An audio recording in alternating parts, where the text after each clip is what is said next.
morning and welcome back to AZ Off Grid. It is Thursday, March 4th, 2021, just after 10 a.m. and it's 37 degrees. We had a light dusting of snow overnight. It has all pretty much melted off for the most part.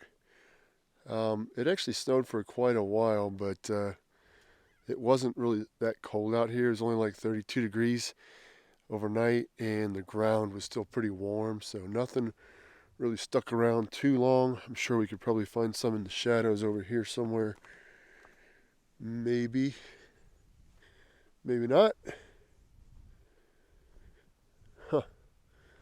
This is from a prior snow, but the stuff sitting around the gas can, that's all from last night. The ground is a little damp, but it doesn't seem to be sticking to my boot.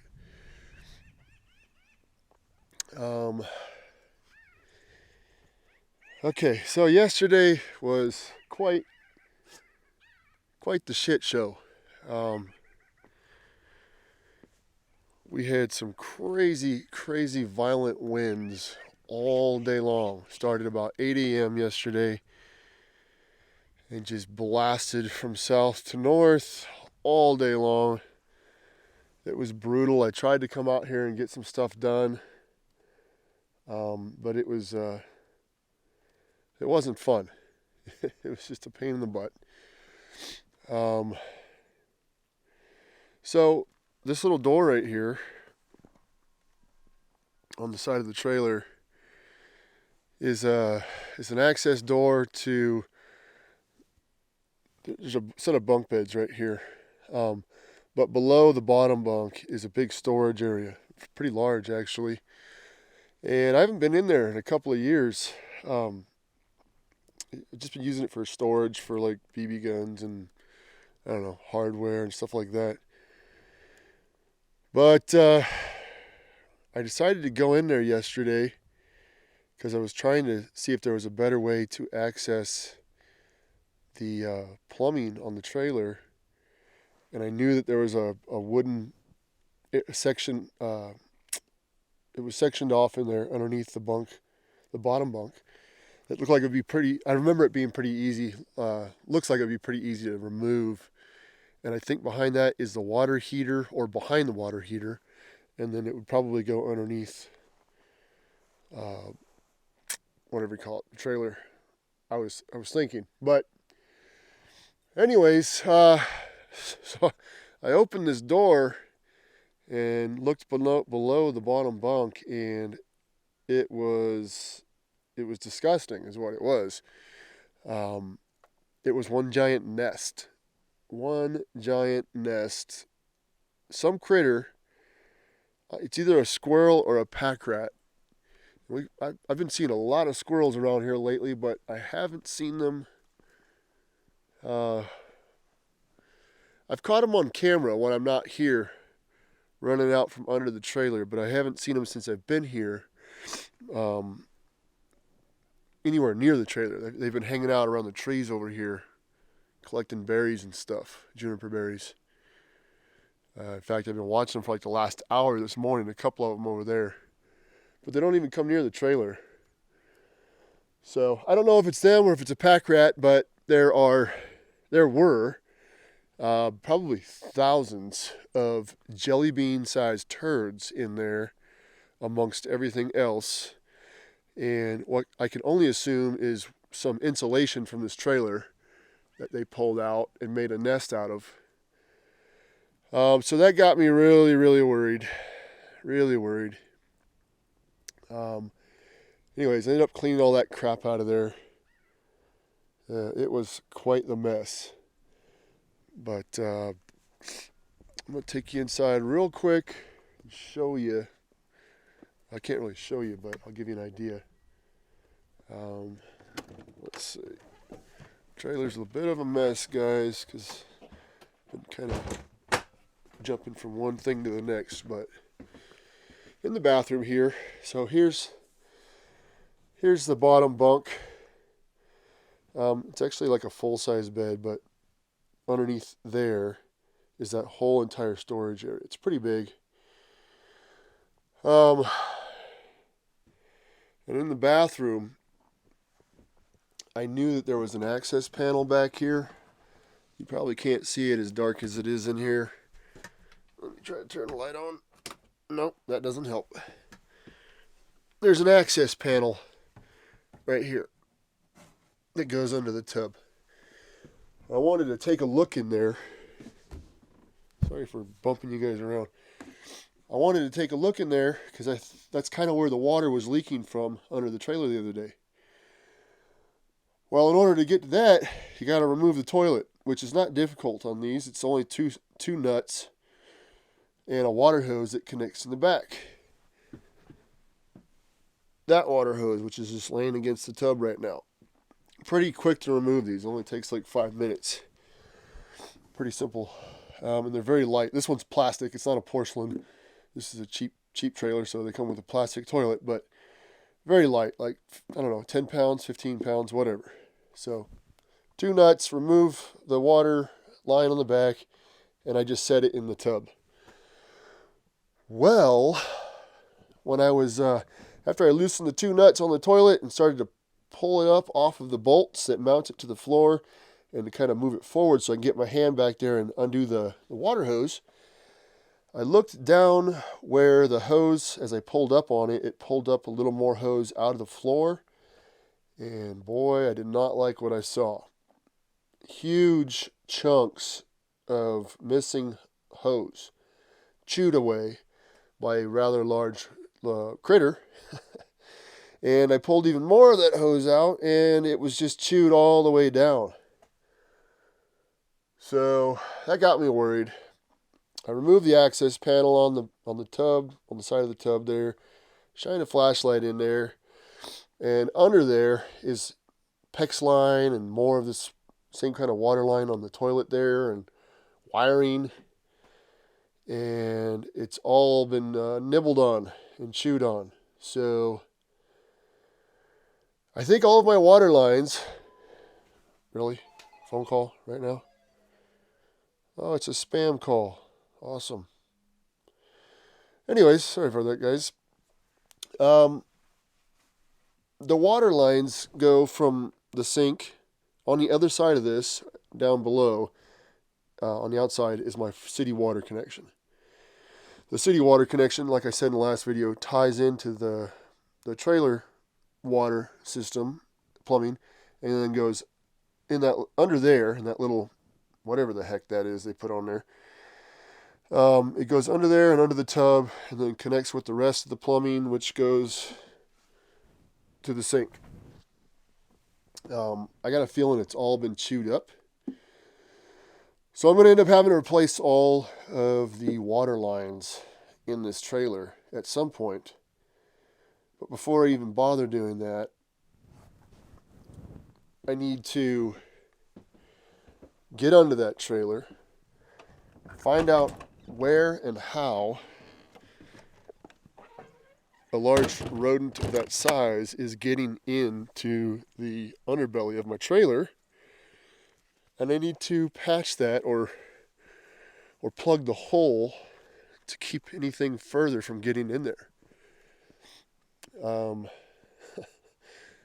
what's the point of replacing it if they're going to keep going up in there and nesting and chewing everything up? Not to mention, now I'm worried about this thing catching on fire because they're going to be chewing on all the power lines, the wiring in there. And I've been leaving this thing powered when I'm not here because it has all of my internet and all that crap in it, which keeps my surveillance going while I'm not here so I can keep an eye on the place while I'm gone. And I can only imagine them chewing through some wires and causing a short, which ends up sparking into one of their nests, and then this whole thing goes up in flames. And I do not want that to happen. So, I'm going to end up moving all of my internet and my cell phone signal booster and all that crap into the cabin, which is safe from rodents. They cannot get into this thing. I've got it tied up, sealed up pretty tight. So that way I can shut everything off on the trailer, unplug it when I leave here, and I don't have to worry about it catching on fire. And I can still keep my stuff going when I'm not here. But I still have the issue of no water. So currently, I have been filling up little containers from my tank there. Oh, you want to come inside?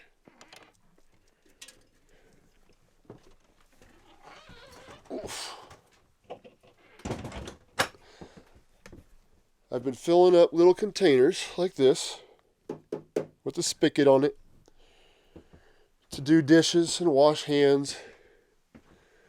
And then I fill up this little water jug over here on the floor to pour in there to do my business. This toilet's a gravity flush. You just step on the pedal and everything goes into the tank. So as long as there's a little bit of water in there to help take everything solid down with it, it's no problem. You don't need pumped water into the toilet. And same for the dishes. It's a lot less convenient by using that blue container because it just sucks using that to wash large dishes. But it works.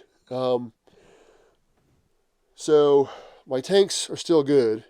The hard plumbing, my drain lines that go into my tanks, they're still good. They haven't been chewed through. That's PVC.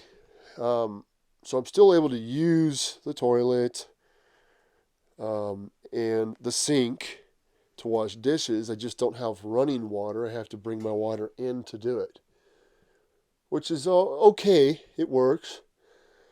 But I still don't have a shower, and that's a problem. I gotta have water to bathe and wash my dog and stuff like that. So I don't think it's going to snow anymore today. There's some gnarly looking clouds up there, but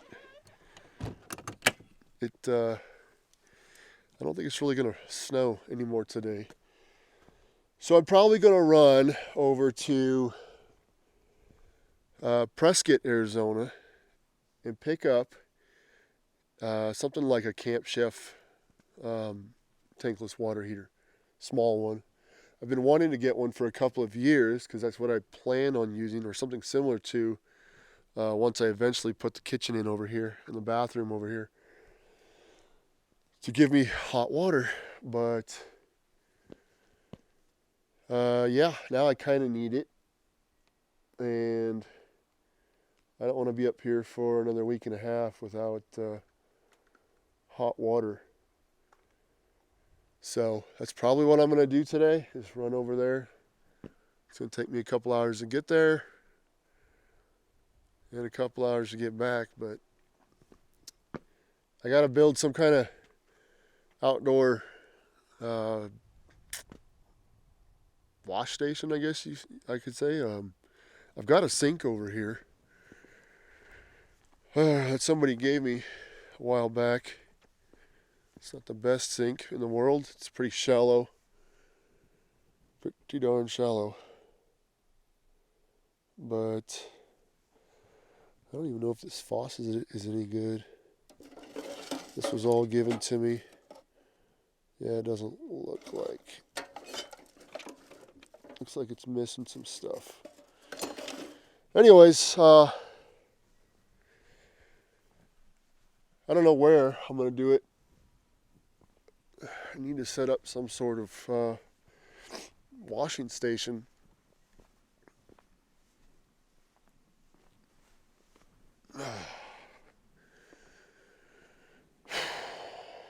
Probably somewhere over here, close to the tank.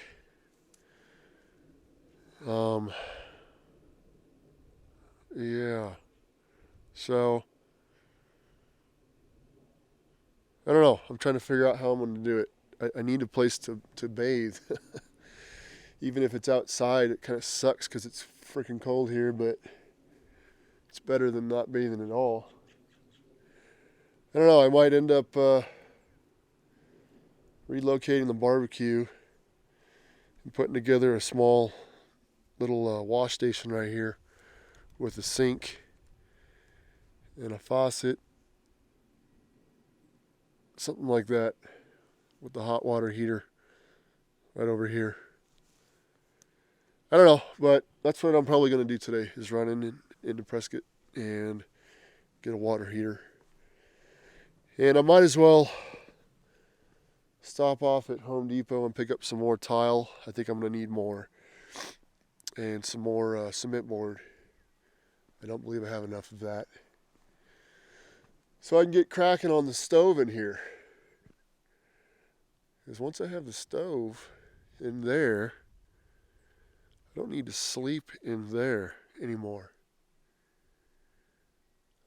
I'd probably just sleep in here now as it is, because I've got a pretty decent sleeping bag. But I don't want my dog to get cold overnight. I don't think it'd be fair for her to be sleeping in here when it's 32 degrees inside this thing. So that's what I'm going to do. I'm going to run into town and go pick up some stuff and hopefully get some hot water out here. This is not what I wanted to be doing by Thursday of this trip. I wanted to be already cracking on this wood stove and the hearth and everything. But yeah, just recent developments have kind of changed the course of what I'm going to be doing up here right now. I think tomorrow, if it doesn't rain or snow anymore, I'm going to probably climb underneath that dang thing and try to find out where the critters are getting in and seal it up and trap whatever's in there, if it's still in there. I know there's mice in there. I can hear them in the walls. It's very, very weird when you're sitting there and you can hear them just click, click, click, click, click through the walls. But the mice didn't chew those hoses up. That's a pretty large critter, especially based on the size of their turds are pretty big. So probably a pack rat, if I had to guess. Those are nasty little creatures too. Anyways, first thing I'm going to do is probably take her on a walk. She's been cooped up in the trailer for a while. Take her on a walk, and then we're probably going to head out of here for half a day or so to get the things that I need to continue here. So that's probably going to be it for today's video, unless I come back early enough, which I don't think I will because it's already after 10. And so we'll see what happens, and if I get back soon enough, I'll update you guys with the video and let you know what I ended up getting and what I'm going to do. And if not, I'll put it in tomorrow's video. All right, guys? You guys take care, and I'll see you later. And we're back. Same day. It is 5:48 p.m. Got back here about 15 minutes ago. It is currently 48 degrees with a little bit of a breeze. The trip went pretty well. I got most of what I needed to get, but not all. Let's angle you down a little bit so we can get a better look at what we have. Let's try that. Okay, I wanted to get some 1.5 ABS pipe for some drainage, but this is a 5.5 foot bed. It wouldn't fit, so I did not get any of that. I also wanted to get some more tile for the wood stove, hearth, and the walls behind it. That Home Depot and Prescott did not have. Hey, what are you eating over there? She's always eating some weird stuff that shouldn't be on the ground. Anyways, That Home Depot did not carry that tile. I could have ordered it, but that's just not going to happen. I will just bring up more when I come back up here another time to finish off the walls behind the wood stove. What else?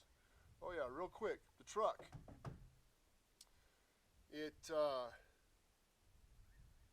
This is the first time I've driven on this road, the dirt road, the crappy dirt road, with these new tires, the bigger tires, and the front end raised up 2 inches, well technically 3 inches, without a trailer.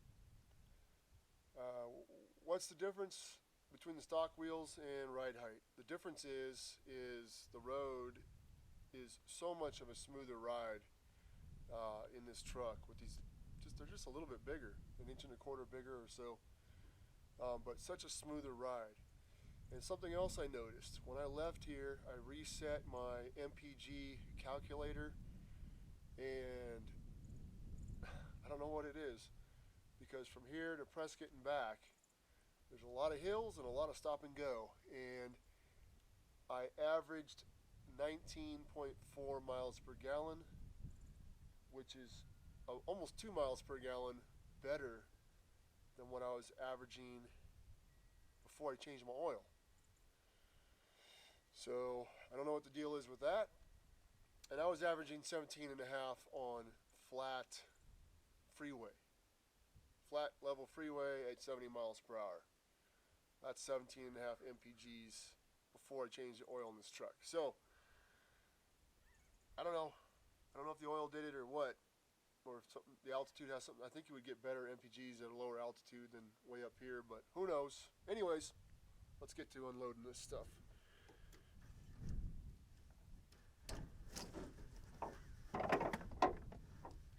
Alright, so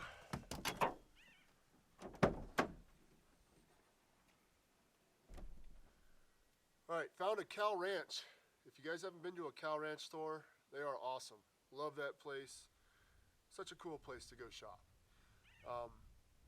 Yeah, just look them up online. Their website, I will say, kind of sucks, but the store is awesome.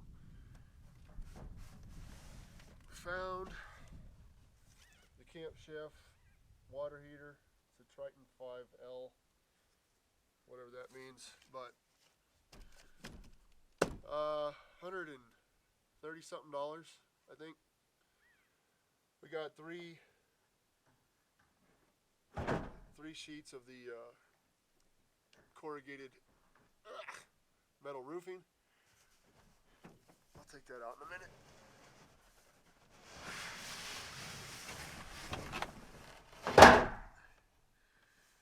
And we got a Delta shower pan. There ain't nothing on that side, huh?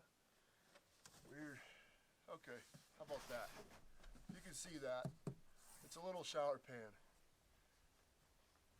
I'm gonna rig up some sort of outdoor shower with this. It's not ideal, but it'll work.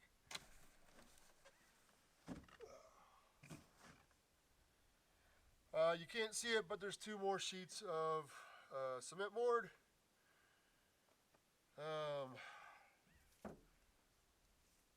Shower curtain rod, because even the animals don't want to see this without clothes on. Oh, okay. I got this cheap, like cheapest little sink basin. I mean, it's cheap. That's as cheap as it gets right there, guys. And then I got this really cheap faucet with a stupid spray nozzle to go on there. And that's about it. That is about it. I don't know why all this stuff costs so much, but it did. So, that's what we got, guys. I didn't plan on doing any of this while I was up here. But due to necessity, I have to do it. So, I'm going to try to get all this stuff fashioned into some little washroom back there on the other side of my trailer tomorrow. Not doing anything else today. I gotta take her on a walk. She's been laying in the truck most of the day. Comfy for her, but actually let me show you her little setup. This is how my dog likes to roll. Yeah, okay. So nothing compared to what she had to deal with in my little Ranger, but this is what she gets. She gets a nice plush Sealy dog bed. She gets some milk bones and a water dish. I just line the back seat with sheets, fold the seats up so her dog hair doesn't get all over everything. And yeah, she loves riding in here with the dog bed. So that's how Sadie likes to roll. Huh. Is that how you like to roll? She wants to go on a walk. All right, guys. I am going to let you go for the day. It's getting cold and I want to put a jacket on and take her for a walk. So you guys take care. I will update you in tomorrow's video on what I did or did not get done around here. I do have some neighbors coming up and we're going to go have some fun with them tomorrow evening. But hopefully I get some stuff done tomorrow before then, and I will update you. This video probably won't come out until sometime tomorrow because the internet quality here in the last year has gone so far downhill that yesterday's video took me about 6.5 hours to upload. It's ridiculous. Might as well let you know now before we go. I put in a pre-order deposit for the Starlink beta program. It's not available in this area yet. They're projecting sometime end of second quarter or sometime in the third quarter. But it is a beta program, which means it's not going to be unlimited to everyone. So I wanted to get on that. And once it becomes available, they'll let me know. I'll pay for the satellite kit, which kind of sucks. It's like $500. But it's pretty cool how it works. And then it's $99 a month during the beta program, which is a little pricey, but if you consider what I've been paying here for the crappiest internet that you could possibly get next to dial-up, $65 a month for pretty much nothing. I mean, my down speeds right now are at tops 3 megs down and 1.5 up. So that's horrible. I don't know what happened in the last year, but when I first installed that WeBoost, I was getting about 10 down and about 6.5 to 7 up, which is still not great, but considering we had nothing out here, that was pretty darn good. But whatever, it is what it is. So I'm going to Starlink. Starlink, according to the engineers, the system draws on average around 95 watts. That's because it's constantly tracking and moving to zero in on the satellites out there in the wild blue. And it also has some sort of heat mechanism in it to melt ice and snow from the dish, which is not, I don't believe it's on all the time. It's got some kind of thermostat built into it, but yeah, so it'll range between like 80 something watts all the way up to 120 or 125 watts, depending on what it's doing at that point in time. But it shouldn't be a problem for my solar system here. We'll see. Anyways, all right, guys, that's it. That's what I'm doing. I will update you guys tomorrow. You guys take care. Have a great rest of your day, and I will see you in the next video.